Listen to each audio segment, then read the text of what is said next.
Сайн бацгаана уу Дэлгэн Зулайн. За 4 сарын өмнө би хамгийн анх YouTube суугаа нэгээд охиноо хэрхэн ганцаараа унтуулж байгаа вэ гэсэн бичлэгийг бол хамгийн анх нийтэлж байсан байгаа. За харин өнөөдрийн хувьд болохоор охин маань ганцаараа унтдаг болоо 4-5 сарын хугацаа өнгөрсөн. За энэ хугацаанд ямар хөө өөрчлөлт гарсан бэ? Охин маань одоо ямар байгаа вэ? Одоо ч гэсэн уйлдаг хിവэрээ юу гэх мэтлэн маш олон одоо ээжүүдийн асуусан асуултанд хариулахаар энэ хүү бичлэгийг бол хийж байна. За анх яг энэ тухай одоо видео нийтлснээс хойш болон маш олон ээжүүд надтай холбогдож асуух зүйлүүд байсан. Асуултуудаа бол асуугаад тэр дорн би хариулаад бол явжсэн. Үүнээс гадна аавад ч гэсэн асуугаад одоо яг ямар процесстэй явах вэ, яах вэ, их вэ гэдэг аюул олон одоо хүмүүс зөвлөгөө авч ирсэн байгаа. За тэгэхээр тэдгээр хүмүүстэй хариулахаас өмнө би бас өөрөө товчхон зүйл ярихад охин маань бол одоогоор ганцаараа унтдаг болоо 4-5 сарын хугацаа өнгөрсөн. Өөрөөр хэлэх юм бол 7 сар 8 сартай байхасаа бол ганцаараа унтаж эхэлсэн. Одоо охин маань ой 1 сартай байгаа. За анх бол ингээ ганцаараа унтаж эхэлснээсээ хойш бид хоёртой ерөөсөө хамт унтаагүй. За нэг л удаа дундуур нөгөө халуураад жоохон биеийн өвдөд тэгээд би бол өөртөлж унтчихсан байгаа. Тэгэхээр тэр нь бол нэг 3 хоног дарааллаад бол яг нөгөө халуунтай байсан учраас би өөртөлж унтсан. Өөрөөр бол ерөөсөө хамтдаа унтаагүй, дандаа ганцаараа унтдаг. Тэр байтугай одоо ингээ цуслан дээр очих гэдэг ч юм уу те ямар нэгэн байдлаар одоо өөр газар очиж хонох юм шаардлага гарах юм бол дандаа охин маань ганцаараа унтаж явж исэн. За яг энэ дээр нэг юм хэлэхэд бол орчин солигдох үед бол хүүхэд бас хуучнаасаа нилээдгүй их бол уйлж эхэлдэг байгаа. Ягаад тэгэхээр энэ нь болохоор нөгөө гэртээ биш байна, өөр газар байна, өөр газаруудаа ганцаархнаа болчлоо гэсэн юм айцтай холбоотой юм болов уу гэж би бас бодсон л та. Ер нь бол бид нар яг энэ зуны уйлралд бол ялцчихгүй туслан дээр бол байх шаардлагатай байсан. Тэгээд гэртээ байж байгаа зүг зүгээр байж байгаа туслан дээр очсон чинь эхний 2 өдөр бүр амар удаа уйлсан. Тэгээд уйлсныхаа дараа бас ингээ шөнө ерөөсөө сэрдэг байсан байхгүй. Тэгсэн чинь шөнө сэрдэг болоод шөнө 2 удаа ингээ сэрж жоохон ингээ уйлгэнж байгаа буцаад унтаад байсан. Тэгэхээр ер нь бол ингээ орчин солигдно гэдэг тухайн хүүхдэд ч гэсэн нэг жоохон айдас бол бий болдог юм шиг. Эсвэл одоо аав ээж хоёр нь орхин явцсан тийм мэдрэмж бол төрүүлдэг юм шиг үлээ. Тэгээд ямар ч лсэн тэр 2 өдрийн ард ингээ гарсны дараагаар бол миний охин туслан дээр бол бүр ингээ дасцсан. Угаасаа энэ миний гэр юм байна гэдээ ойлгоод авцсан. Тэгээд тэрнээс хойш бол нэг айхтар уйлаагүй. Тэгэхээр хэрвээ одоо миний өмнөх бичлэгийг үзээд одоо хүүхдээ унтаад сургацсан байжгаад өөр газар очдог ч юм уу эсвэл туслан дээрээ за эсвэл байраа сольдог ч юм уу иймэрхүү байдлаар ингээ нүүлт хийхэд тухайн хүүхд чинь дасцсан байжгаад тий одоо өмнөх гэртээ дасцсан байжгаад шинэ орчинд ингээ очихдоо уйлж явах юм бол тэр бол ямар ч одоо асуудал байхгүй айц байхгүй энэ бол зүгээр л ингээ орчин солигдсноос болоод хүүхэд ингээ баг зэргийн тавгуурч байгаа тэр мэдрэмж нь юм байлээ шүү.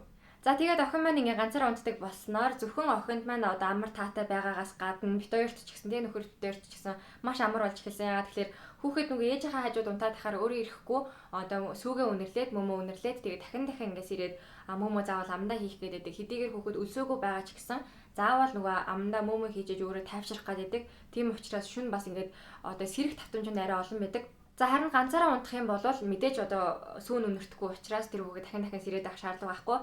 Үнэхээр сэрх юм бол тэр дороо өөрөө жоохон хөргөж жагаад буцаад унтаад өгдөг. Тийм учраас аль алиндаа аюугаа амар нэг нь бол бүтэн нойртой хоногоор гэх юм бол охин маань бүтэн нойртой. За давхар нөхөртэй ч гэсэн бүтэн нойртой. Дээрээс нь өглөө босоод бүгдээрээ ингээ нөгөө нойроо бүтэн авсан учраас маш сайхан амарцсан сэрж байгаа.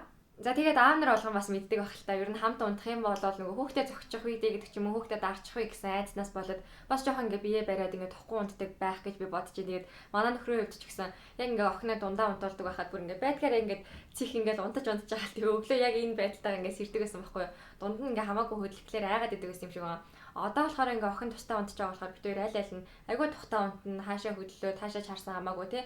Ерөөс ингээ айгүй тухтай ингээ унтаж чадж байгаа. Охин маань ч гэсэн яг ингээ өөрийнхөө орон дээр ингээ маш таатай, хаашаа бол хаашаа хөргөөгөөд тий ерөөсөө хүн амтан зогчих үе эсвэл нөгөө өндөр орон дээрээс унчих үе гэсэн айц байхгүйгээр өөрийнхөө орон дээр маш сайхан таатай тухтай унтаж байгаа. Тэгээд ер нь шинээр одоо ээж болж байгаа, болж байгаа бүх хүмүүстээ зориулаад хэлэхэд хүүхдээ заавал ингээ ганцаар ингээ унтуулаад сургацсан маш зүгээр юм лээ. Ягаад тэгэхээр нэгдүгээр тэр чинь одоо аль аль нь таатай одоо тав тухтай унтахаас гадна ээжд нь маш амар байдаг. Мөмө хөхүүлээд за тэр бол нэг ингээ урт хугацаагаар хөлбөлтэй шөнө бол нэг 15 минут 10 минут хөхүүлээд унтаж байгаа. Гэхдээ тэр болгонд сэрнэ тэр болгонд ингээ мөмө хөхүүлээд ингээ твтгэр нуруу амирх ядардаг. Гэх мэтлэн одоо ээжд нь айгүй хэцүү юмнууд бол маш олон байдаг. Дээрээс нь шинэ ээжүүд бол яг энэ хугацаанд нөгөө анхудаага юм юм туулж байгаа учраас маш их ядарна. За ядарсныхаа хэрээр бас одоо стресстэй эртэл байгаа. За тийм учраас бас ингээд тусдаа унтуулаад сурах юм бол хинхэндээ амар. Дээрээс нь яг миний хувьд болохоор тохиолдож исэн юм юу вэ гэхээр анх ингээ охиноо 8 сартаад нь ганцаараа унтуулах гэсэн чи би амар айгаад исэн байхгүй юу. Ганцаарангийн хүүхдийг одоо өрөөнд ингээ унтуулна гэхээр ерөөсө санаанд одоо буухгүй гэх юм уу да ингээд нэг яаж тэр хүүхдийг гав ганцаар ингээ өөр өрөөнд байлгах юм бэ гэсэн ингээд айс байгаад нэгэл ерөөсөө том болон болтол ингээ хажуудаа байлгамаар санагдчихсэн. Гэхдээ Ялтчгүй ингээд зориг гаргаад за би ерөөсөө өөрийнхөө амрыг бодъё те дахин шүнс ирээд ахгүй байха бодъё. Тийм учраас одоо ингээд тусдаа унтуулъя гэд шийдсэн нь маш зөв болох юм байсан гэж би одоо хувьдаа боддог. За харин одоо аав ээжүүдээс ирсэн асуултуудад хариулъя.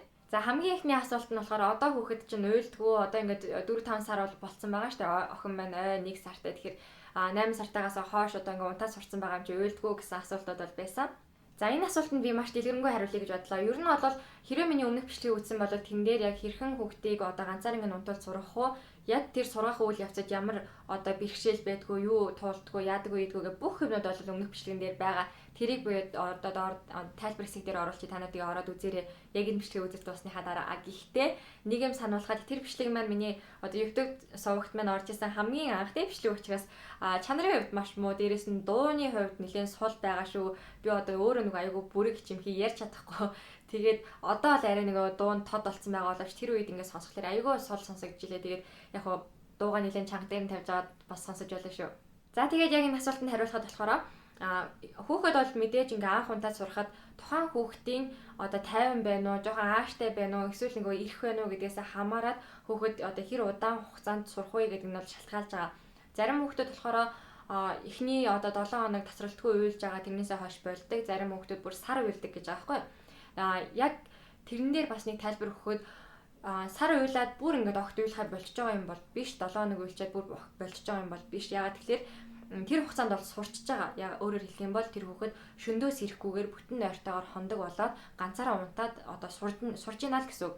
Тэрнээс биш үүнээс хойш одоо өдөр болгон л оронд нь оруулахад хүүхэд тодорхой хэмжээгээр бол уйлсаар л байд юм билээ. Бид нар одоо ингээд яг sleep training-ийн тухай YouTube-ээс ингээд янз бүрийн имчилгээг үздэг шүү дээ. Ялангуяа Монголд нэг их байдгүй юм билээ. Гадныхны яг имчилгүүдийг үзэхээр ерөөсөө л ингээд анханасаа унтуулаад сургацсан бол тэр хүүхэд дахиж хизээч уйлахгүй юм шиг бүх юм ингээд төгс болчихж байгаа юм шиг барыг том хүүхдийг унтуулж байгаа юм шиг ингээд дээшээ хараад таад ширтэж чавчаал унтдсан юм шиг нэг тиймэрхүү нөө тайлбарлаад байдаг. Гэтэл яг бодит үн нь юу байдаг вэ гэхээр тухайн хүүхэд мэдээж ганцаархнаа нэг өрөөнд очиод ингээд үлдээж байгаа юм чинь эхний 1-2 минутанд бол заавал уйлна. Энэ үедээ уйлахдаа яах вэ гэхээр ааваа ээжээ эргээд намайг ирээд аваач гэсэн дохоогоор л уйлна. Тэрнээс биш айхтар бүр ингээд чарлж бол уйлахгүй. Тэгэхээр энэ асуултанд бол би одоо ч гэсэн манай охин уйлдаг хэвээрээ гэж хэлмээр байна. Яг тэгэхээр заримдаа ингэдэг байхгүй. Одоо чинь би бол 5 цагаас өмнө бол охиноо унтуулдаг. 5-аас хойш унтуулчих юм бол оройдоо ингээд унтахгүй болчихдог байхгүй. Мэдээж зарим тохиолдлуудад айл хэсэх гэдэг ч юм уу цуслан руугаа явах, замдаа машин дотор бүүгэлэгдээд унтах гэх мэтлэн шалтгаануудаас болоод орой 6-7 цагийн үед ингээ унтчих тохиолдлуудад мерсээр гардаг.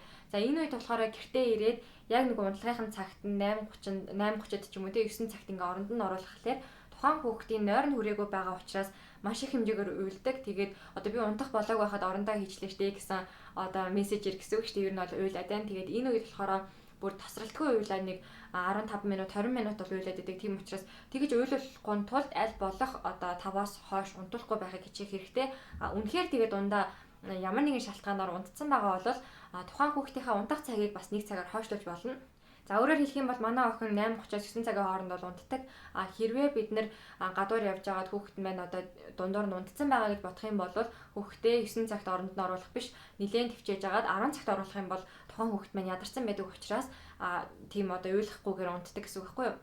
Уйлахгүйгээр унтдаг гэдэг нь би бас дахиад тайлбарлах хэрэгтэй баг. Тэ ерөнхийдөө болвол урт хугацаанд уйлахгүй. Гэхдээ ер нь хамгийн багадаа за 1 минутаас тэгээ хамгийн урттаа бол нэг ойролцоогоор 7-8 минут бол уйлж таардаг. Та нар тэгтээ хингээд сонсохоор амар намайг хэрцгий юм шиг санагдаж байна уу? Ер нь бол тэгтээ хүүхэд ингээ уйлахыг ингээ анх сонсох юм эргүүлт анх нөгөө sleep training хийгээл охиноо ингээ орон дээр нь тавихаар тэр одоо 7-8 минут ч амар урт хугацаа өнгөрдөг юм шиг санагддаг байхгүй. Яг тэгээд дадал болоод сураад тэгээд дээрэс нь одоо ингээд бид хоёр өөрсдөө ч гэсэн тасцсан байгаа гэсэн үг шүү дээ. Охин маань ингээ уйлж аваад унтдгаа гэдэгт нь тасцсан. Тэгэхээр ингэсний дараа бол нэг тэр 7-8 минут бол айхтар урт санагддаггүй.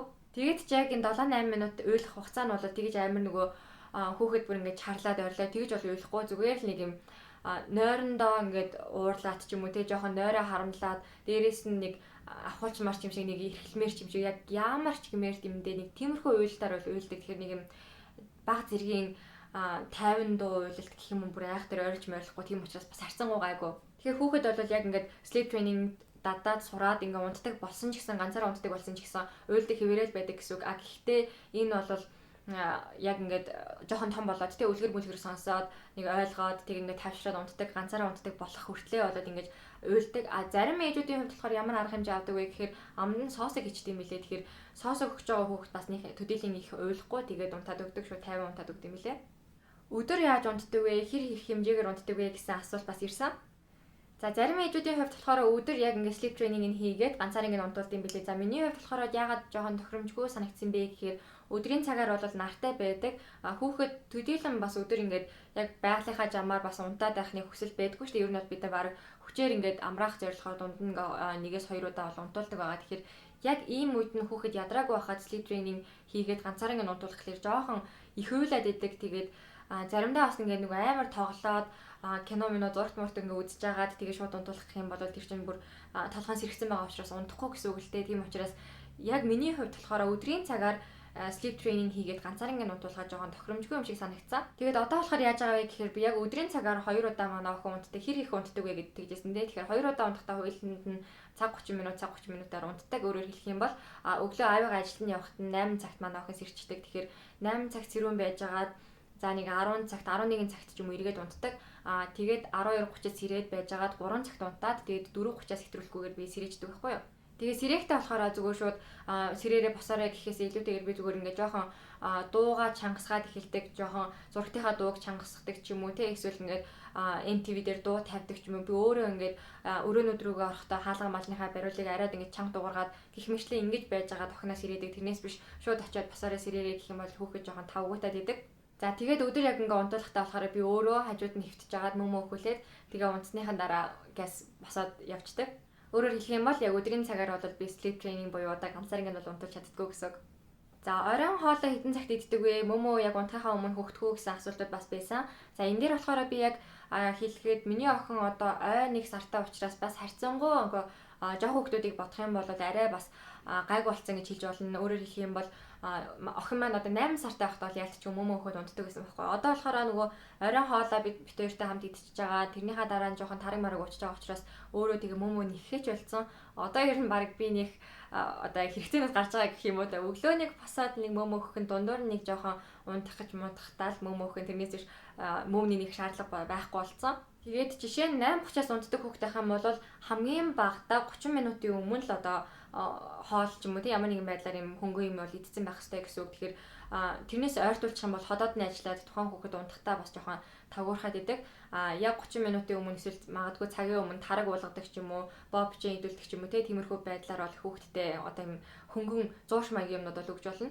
За тэгээд оройн хоолыг болохоор бид нар гурлаа хамтдаа иддэг. Тэгээд нөхөр ажилласаа тарж ирээд тэгээд гурлаа идэхлээр нэг 6:30-аас 7-гийн хооронд хоолоо идэж тардаг. Тэгээд 7-оос идэж дуусчаад жоохон байжгаад тэгээд орой 8 цагийн үед тараг маргаа уучаад тэгээд 8:39 гээд орондоо ордог гэсэн.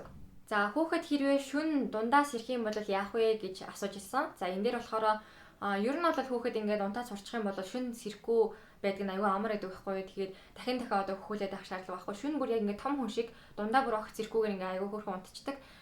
Яг хэрвээ эхний сургаж байгаа үед болохоор хүүхэд дундуура 1-2 удаа магадгүй сэрдэг. Эсвэл орчоо солигдчихсэн гэж би хэлсэн шүү дээ. Туслан дээр очих ч юм уу ямар нэгэн байдлаар байраа солиод за тэр үед бас хүүхэд дундаа шүн одоо сэрээд идэг. Тэгэхээр тухайн хүүхдийнхаа уйлж байгаа ингээд өнгө айсыг нь одоо угаасаа аав ээжнэр баг мэддэг болсон байдаг да. Тэрийг ингээд сонсож байгаад ажиллана гэсэн үгтэй. Үнэхээр буцаж унтахааргүй ойрлоод ингээ амар уйлаад ах юм бол босож очиод 30 минут хамтдаа байжгаад тэ нойр нь тэрхтээ тэргүй одоо шөнийн нойр юм чинь хүүхэд угаас нойр нь хуржил байгаа. Тэгэхээр 30 минут хамт байсныхаа дараа эргээд оронд нь тавьчаад өөрөө хүрээд ирэхэд бол хүүхэд араас нь унтаад өчтөг. Хэрвээ тухайн хүүхэд чинь нэлээд нойрмогдоо дуурайх юм бол очиод байх шаардлага байхгүй. Тэрхтээ тэргүй жоохон ингээ зөөрмөглээд нойрмөглөж байжгаад тэгээ өөрөө унтчихдаг. За тэгээд дээрэс нь хүүхэд одоо яг ингээ сайн унтахад юу нөлөөдөг вэ гэхээр аль болох өдөр болгон усанд оруулах юм бол хүүхэд аюу сайхан 50 унтдаг. Ер нь бол ой хүрээгүй ахт нөхөртэй өдөр болгон охин усанд оруулдаг гэсэн чадвал дундуур нь мэдээж ганц 2 өдөр бол алгасан л та. Одоо яг ой хүрсэн болохоор бид хоёр яг ингээ 7 өнөخت 3 өдөр усанд оруулдаг байгаа. Тэгэхээр яг энэ үед болохоор хүүхэд усанд орсныхаа дараа биед нь гоё тос түрхээд хөлийг нь бариад массажлсны дараа орой унтахдаа маш сайхан 50 унтдаг учраас энэ ч гэсэн нөлөөлж идэг. За үүнээс гадна одоо ингээ хүүхдийг одоо ойр орхон тийм ингээ тогтмол усанд оруулаад ах юм бол нөгөө ингээ толгой нь хаалаад ч юм уу хөлрөөд байдаг нь бол багасдаг. Зарим хүмүүсийн хувьд болохоор яг ингээ хөлөрч эхлэнгуут D витамины илүү идэл дутагдaltaгээд өөр өөртөө дүгнээд байдаг. Тэгэхээр яг энэ D витамины тухай бас би видео оруулсан байгаа. Энийг доор тайлбар хэсэг дээр оруулчих. Тэгээд та нар хэрвээ яг сонирхож байгаа юм бол ингээд ороод үзээрэй. За тэгээд энэ видеоны маань зорилго бол ерөөсөө л яг ингээд илүү нөгөө амьдралд ойрхон гэх юм уу да газар дээр хөрсөн дээрээ буусан юм ярахыг би хичээлээ. Яг тэгэхээр ихэнх одоо ингээд гадны sleep training-ийн бичлэгүүдийг үзэхээр би ч гэсэн өмнө нь тэгж боддог байсан байхгүй. Бүх юм ингээд айгүй гоё төгс болчдаг. Эхний нэг 7 хоног хүүхэд уйлж байгаа тэрнээс хойш баг оронд нь тавихад огт уйлахгүй юм шиг юм төсөөлж исэн би бол гэтэл яг тийм байдгүй юм байна. Тэгээд ингээд бичлэгэн дээр бол хүмүүс шал өөрөөр гоёор ярьдаг юм байна. Яг үнэндээ бол хүүхэд одоо ч гэсэн уйлдаг. Жоохон том болоод ухаан ороод үлгэр сонсдог болоод инхээр арай өөр иж магадгүй. Дээрээс нь тухайн хүүхдийн онцлогоос хамаарат огт уйлдгүй хүүхэд ч байж магадгүй шүү дээ. Манай охины хувьд уйлдаг гэж магадгүй. Гэхдээ яг ерөн зүгээр яг бодит үн нь юу байдаг юм бэ? Хүүхэд үнэхээр уйлд юм уу, уйлдгүй юм уу? Энэ ганцаараа ундуулах нь тийм хэцүү юм уу, биш юм уу гэдэг талаар би яг ингээд амьдралд ойрхон ийм одоо зөвлөгөөг та бүхэндээ өгөхгүй шүү дээ. Энэхүү бичлэгээ хийсэн. За тэгээ миний видеонуудыг тогтмол үздэг ч гэсэн ерөөсөө subscribe дараагүй хүмүүс бас нилээдгүй олон байд юм байлаа шүү. Тийм учраас заавал subscribe дараарай. Ингэснээр би дараагийнхаа видеонуудыг хийх одоо хүсэл зориг тэмүүлэлтэй илүү болон дээрээс нь илүү их урам зориг та бүхнээс авдээ шүү. Тийм учраас заавал subscribe дараарай гэж хүсье. Тэгээ дараагийнхаа видеоор уулзцгаая. Баяр таа.